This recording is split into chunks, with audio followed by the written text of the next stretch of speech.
I called my husband a boring loser and stole his life's work. Now I file his papers in the basement. I betrayed him for a billionaire, then a hard drive revealed my ultimate regret. There are two types of people in this city, those who look at a building and see the people living inside, and those who look at a building and see the profit per square foot. I was the second type. And God help me, I was proud of it. I thought I was an elevator person, someone meant to shoot straight to the top, bypassing the sweat and the struggle, leaving the slow, steady stairs people behind to rot in the dark. I believed that ambition was a loud, shiny thing, a creature of neon and glass. I believed that my husband's quiet integrity was just a lack of imagination. I looked at Ron's worn-out blueprints and saw a ceiling. I looked at Dominic Bain's skyscrapers and saw a throne. My name is Serafina Roden. I am 37 years old. I am currently sitting in a windowless drafting room in the basement level of the Roden-Miller Institute in Seattle. The air down here is recycled, filtered through massive vents that hum with a low, maddening drone. It smells faintly of toner, ozone, and the dry, metallic scent of old paper that hasn't seen the sun in a decade. I make $24 an hour as a junior draftsman, a job usually reserved for 22-year-olds fresh out of college who still think they can change the world. My days are spent cleaning up the digital debris of other people's geniuses. I fix the margins on blueprints. I organize the vast, dusty physical archives. I fetch coffee for architects who are 10 years younger than me and drive cars that cost more than my annual salary.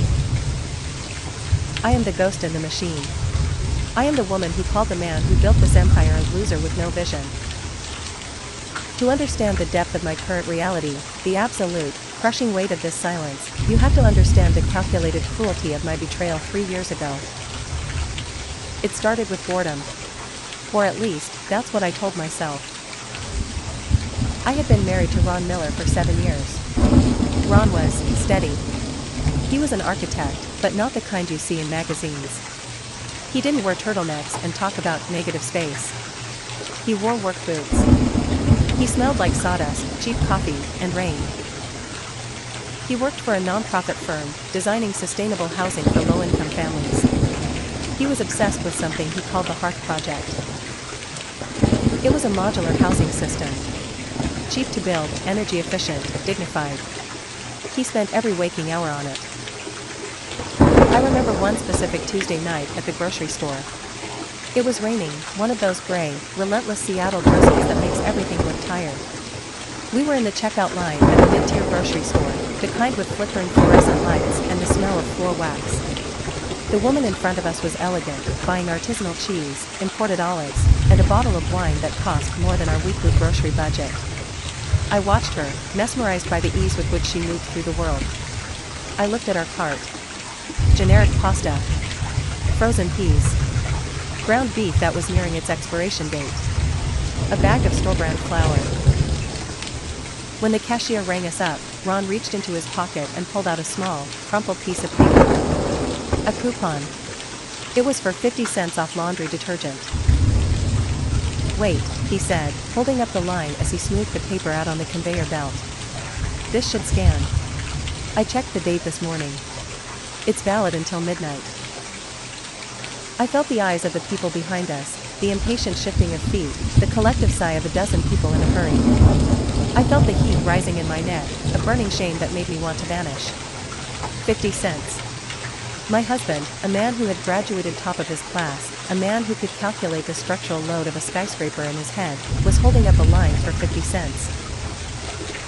"Ron, for God's sake, just pay the 50 cents, I hissed, my voice low and sharp, grabbing his arm. I wanted to shake him. I wanted to scream. "It's the principle, Sarah," he said, his voice maddeningly calm as he looked at the cashier with an earnest, hopeful smile. "Money saved is money we can put into the house fund. Every bit counts." I looked at him in that moment, really looked at him. I saw his worn-out flannel shirt with the frayed collar. I saw the calluses on his hands. And I didn't feel love. I didn't feel respect. I felt a cold, hard contempt. I realized then that I didn't want a house fund for a small, sensible home in the suburbs. I wanted a life that didn't require coupons. I wanted to be the woman buying the expensive cheese. That's when I met Dominic Bain. Dominic was everything Ron wasn't. He was a creature of pure, unfiltered ego. He was the CEO of Bain Holdings, a massive commercial developer that was slowly devouring the city's skyline. He was a shark in a bespoke Italian suit that fit him like a second skin. He smelled like sandalwood, expensive bourbon, and the immediate, terrifying power of the present moment. We met at a charity gala a week after the grocery store incident. Ron was in the cornering a city council member to talk about zoning laws for homeless shelters. He was passionate, waving his hands, talking about human-centric design while the council member looked for the nearest exit. I was at the bar, nursing a third martini, feeling like a Ferrari trapped in a school zone.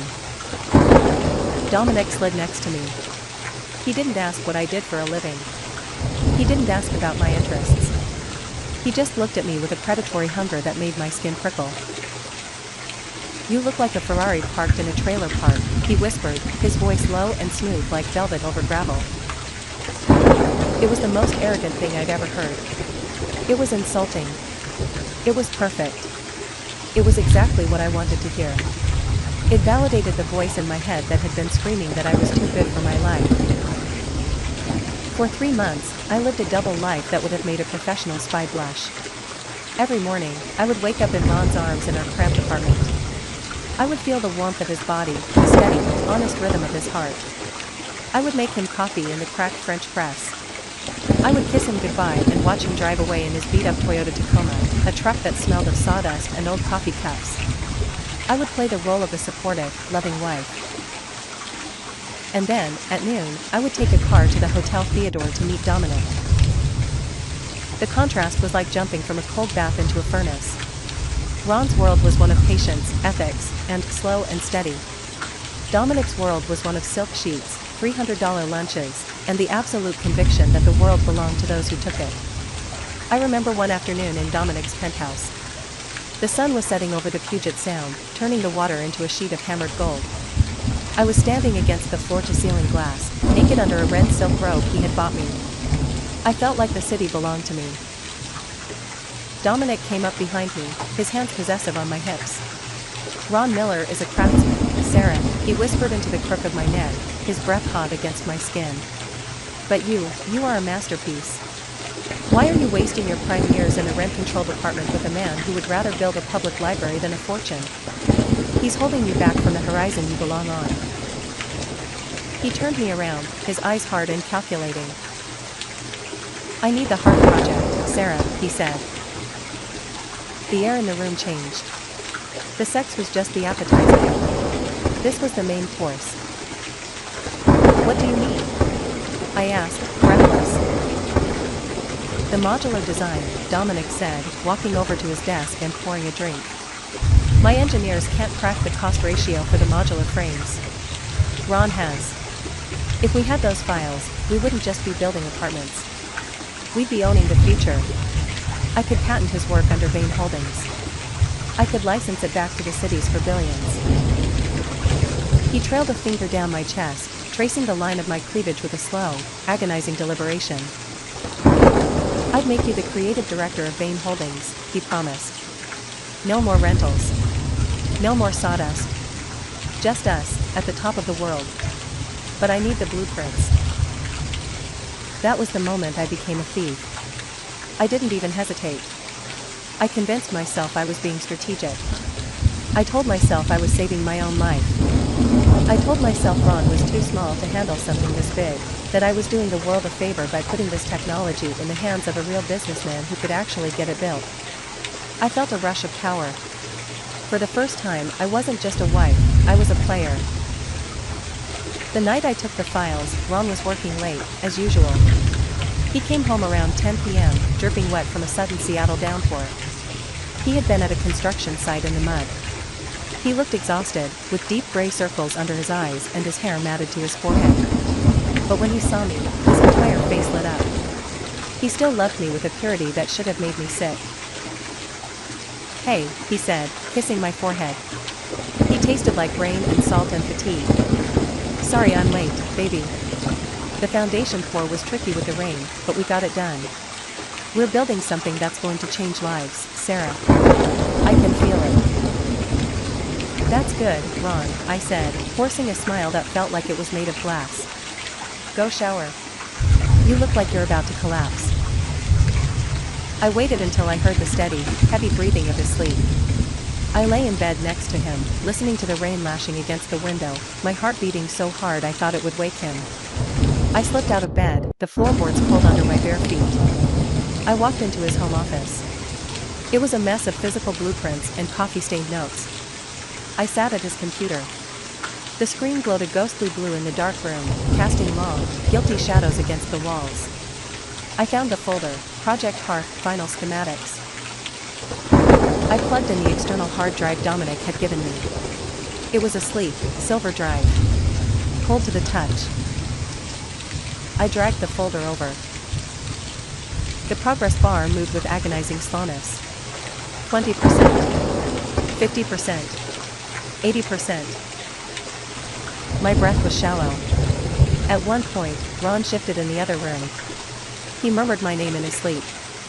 Sarah, stay. I froze. I stared at the door, my blood turning to ice. I waited for him to walk in, to find me in the middle of my ultimate betrayal.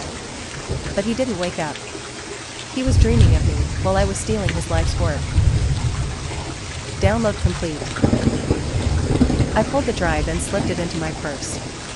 I went back to bed and lay next to him, the silver drive cold against my hand inside my bag on the nightstand. I stared at the ceiling and smiled. I didn't feel guilt anymore. I felt a soaring, manic adrenaline. I thought I had just won the lottery. I thought I had just traded a man of dirt for a man of gold. I handed the drive to Dominic the next morning in a suite at the Four Seasons. We didn't talk about the ethics. We didn't talk about Ron. We just celebrated. We drank vintage champagne at 11 a.m., the bubbles burning my throat with the taste of victory.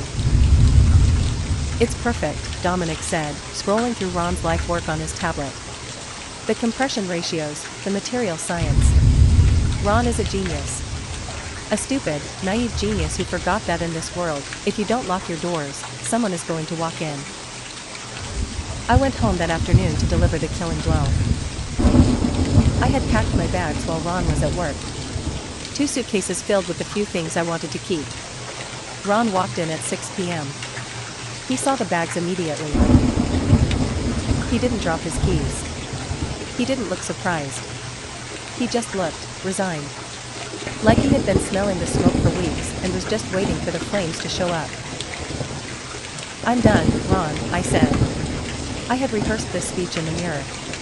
I wanted it to be sharp. I wanted to burn the bridge so thoroughly that I could never be tempted to walk back. I can't do this anymore. I've realized that you're a small man with small dreams. You're boring, Ron. You want to save the world with hinges and coupons, but you can't even afford to buy me a decent car. I deserve a life that isn't lived in the margins.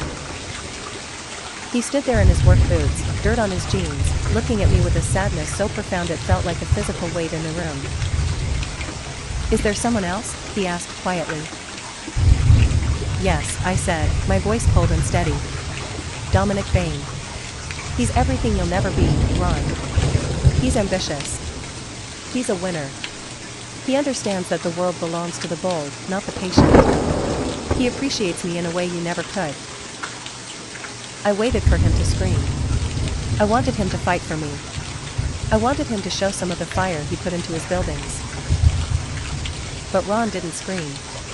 He didn't even raise his voice. I hope you find the view you're looking for, Sarah, he said softly. But be careful. The higher you go, the thinner the air gets. Some people weren't built for the altitude. They forget how to breathe when the ground is too far away. I laughed. A cruel, sharp sound that echoed in the empty kitchen. I was born for the altitude, Ron. You were born for the trench. Enjoy the mud. I walked out the door and didn't look back. I moved into Dominic's penthouse that night. For 3 months, I lived the vision. I attended the parties on yachts. I stood on the balconies overlooking the city lights, feeling like a goddess. I waited for my title. I waited for the creative director role. But Dominic kept stalling. The lawyers are finalizing the patent," he'd say, pouring me another drink. "Once the ink is dry, you'll get your office, Sarah. Just be patient." Then came the morning everything fell apart. I woke up alone in the massive bed. I walked out to the living room. Dominic was drinking espresso, looking at his laptop. He looked furious. His face was red, a vein throbbing in his temple like a fuse about to blow. "What's wrong?" I asked, reaching for his shoulder. He shook me off. He looked up at me, and his eyes were dead. The warmth, the lust, it was all gone, replaced by a cold, clinical disgust. "Your husband," Dominic spat the word out like it was poison, "is not as stupid as we thought." "What do you mean?" "He released it," Dominic said, his voice a low snarl. "Last night. He uploaded the entire Hearth project to the Global Architecture Open Source Forum. He released it under a Creative Commons Zero license. Do you know what that means?" I blinked, my heart beginning to sink. I don't know." "It means it's free, you idiot," Dominic shouted, throwing his cup against the wall. It shattered into 1,000 white shards, coffee staining the marble. "Public domain. Any city, any government, any tiny nonprofit can build it for free now. The patent is worthless. The $40 million I was going to make off his designs? Gone. Vaporized. He didn't fight us in court. He just burned the value to the ground so we couldn't have it." He stood up and walked over to me. He looked at me like I was a piece of spoiled meat he had forgotten to throw out. "Get out," he said. "What?" "Dominic, I did this for us. I gave you everything." "You're a liability," Dominic said coldly. "A woman who would rob her own husband while he slept. Why would I ever trust you in my company? You thought you were a player, Sarah, but you were just a tool. And now, the tool is broken. The deal is dead. And so are we." He snapped his fingers, and his security guard stepped out of the shadows. "My driver will take you to a motel. Don't come back." The fall was fast and brutal. In the architecture world, secrets move faster than light. Within a week, everyone knew. I was branded radioactive. I walked into interviews at mid-sized firms where the partners wouldn't even offer me a chair. I remember one interview in Bellevue. The principal, a woman named Martha who had been a mentor to Ron, looked at my resume and then looked at me with a disgust so pure it made me want to crawl into the floor. "Serafina," she said, her voice dripping with ice. "You had a seat at the table of the most honorable man in this city. You chose to flip that table over for a quick buck. We don't hire ghosts here. And we certainly don't hire thieves. Don't call us again." I burned through my remaining savings in 6 months. I lived in a motel that smelled like stale cigarettes and industrial bleach. I traded my designer handbags for rent money. I traded my jewelry for groceries. I remember the day I hit rock bottom. I was standing in a pawn shop on 3rd Avenue. The rain was pouring outside, just like the night I left. The broker was looking at my wedding ring, the one Ron had saved for 2 years to buy. It was platinum. It was heavy. It was the only thing of value I had left. "It's worth $5,000, I whispered, my hands shaking on the glass counter. "It's worth what I'm willing to pay," the broker said, not looking up. $600. Take it or leave it, lady." I took it. I sold the last piece of Ron's love for a week of rent in a motel room. And while I fell, Ron rose. He used his share of the divorce settlement to found the Rodenmiller Institute. He kept my name on the building. Not out of love, but out of history. He became the quiet billionaire, the hero of sustainable design. Every time I saw his face on a magazine at the grocery store, I felt a phantom pain in my chest. 2 years after I left him, desperate, broke, and blacklisted, I applied for a job at the Institute. I used my maiden name. I applied for the lowest position available, junior draftsman. Archival division. I walked into the building he built, a cathedral of glass and steel that screamed of his success. And I was there to clean the basement. The HR manager, a woman named Karen who didn't know who I was, looked at my resume with a pitying smile. "You're overqualified for this, Serafina. But, we have a spot in the archives. It pays 24 an hour. It's quiet work." "I'll take it," I whispered. My first day was a humiliation I will never forget. I had to go to security to get my badge made. I stood against the white wall, wearing a cheap gray blouse from a discount store. "Smile," the guard said, holding up a digital camera. I tried. But the photo that came out looked like a mugshot. My eyes were dead. The name on the badge read, S. Roden, staff. I have been working here for 1 year now. I am a ghost in his machine. I see Ron once a week, usually on Tuesdays. He descends into the basement to pull a physical file from the deep archives, the one part of the company that isn't fully digital. He wears bespoke suits that fit him perfectly. He looks powerful, centered, and completely unbothered. When he walks past my drafting table, he doesn't stop. He doesn't look at my face. He doesn't even slow down. He walks with the confidence of a man who has completely erased the past. I can smell his cologne, the same scent, but expensive now, as he passes. It's a scent that used to be mine to wake up to. Now, it's just the scent of the CEO. The power dynamic has shifted so violently it makes me dizzy. Last week, an intern named Chloe, she's 22, fresh out of college, and thinks the world owes her a favor, came down to the basement. She was chewing gum, scrolling on her phone. "Hey, Serafina," she said, not looking up. "The boss needs coffee for the client meeting on 40. 2 lattes, 1 black. Make it quick, okay? He doesn't like to wait." "I'm a draftsman, Chloe," I said, my voice tight. She finally looked up and rolled her eyes. "Yeah, and you're also the closest one to the break room. Just do it, okay? Unless you want to explain to HR why the CEO's meeting started without caffeine." I stood up. I walked to the break room. I made the coffee. I served the coffee to the interns who sit in the offices I used to dream of. The most chilling moment happened 3 weeks ago. The intercom on my desk buzzed. It's a sharp, jarring sound that always makes me jump. "Roden Miller Archives, this is Serafina," I answered, my heart racing. "Archives." It was him. It was Ron. His voice was coming through the speaker, calm, deep, and completely detached. It sounded like God speaking from the mountaintop. "I need the viaduct seismic reports from 2012, he said. "Immediate upload to the central server." My hand shook so badly I almost dropped the receiver. "Ron?" I whispered, the name feeling foreign on my tongue. Is that you?" There was a pause. A silence so heavy it felt like it was crushing the air out of the room. I could hear his steady breathing on the other end. "This is the CEO," he corrected me, his voice like iron. "Do you have the file, Ms. Roden?" "Yes, sir," I stammered, tears stinging my eyes. "Scanning now." "You have 5 minutes," he said. And then the line went dead. He didn't even use my name. He didn't ask how I was. I was just a voice in the basement, a mechanism to retrieve data. 1 month into the job, I was taking a box of files upstairs. I stepped into the elevator on the basement level.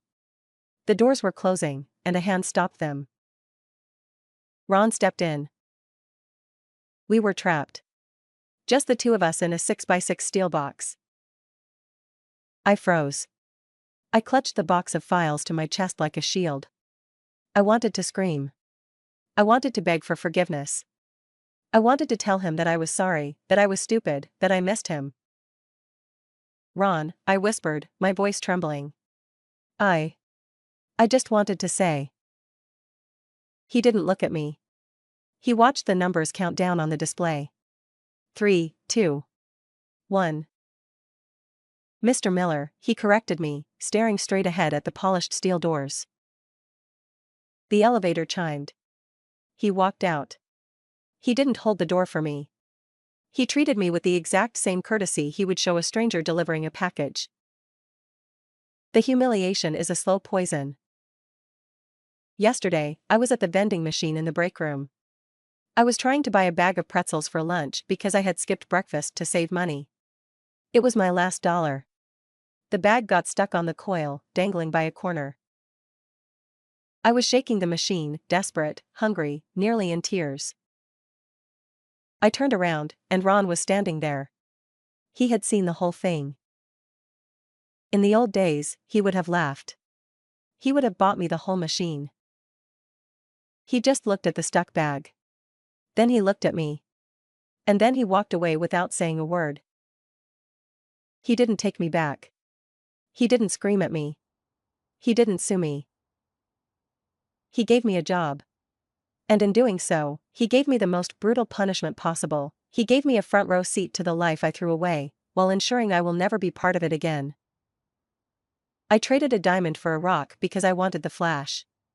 Now, I spend my life in the basement, organizing the blueprints of a man who has completely forgotten I was ever his vision. This is part 1 of a 2-part series. You've heard Sarah's confession about the affair, the theft, and the blind ambition that cost her everything. But there's another side to this story. In part 2, hear Ron's perspective, the quiet architect who didn't get mad, but got even by destroying the value of what she stole and hiring her to watch his success from the basement. How does the same story feel from the other side? She traded a husband for a billionaire. He traded a lawsuit for a structural demolition of her life. Is hiring her as a janitor the ultimate power move or just cruel? Drop your thoughts below.